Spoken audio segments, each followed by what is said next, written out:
แห้งขึ้นถึงเรือบันไดแล้ว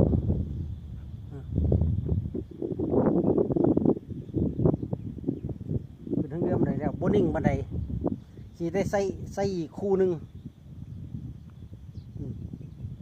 อันมันเคยอันหลุด ออกเสียวๆจังหน่อยอยากเสียวอยู่ เสียวอยู่พี่น้องเสียวอยู่เพราะว่ามันเคยอันล่มแล้วแต่ว่ากับโบนิ่งบันไดโดนๆเมื่อคืนโบนิ่งบันไดขี่ได้เพิ่มมันขี่ได้เพิ่มกลางเชนอีกคู่หนึ่งหัวใส่หัวไทยอันนี้มันก็บันไดสูงมันจะกันนั่นบ่คือแรกๆเอาบันไดต่ำ2 เมตรมานั่นมันก็โบโยกเลยล่ะมันนี่เฮ็ดบันไดใหม่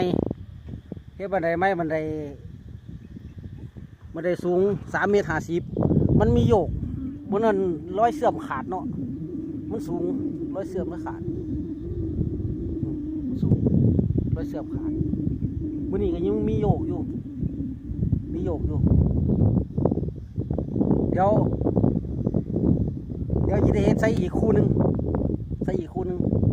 นนี่คือโอ้ลมพร้อมเพิ่งมีลมแห้งมื่อนี้มีลม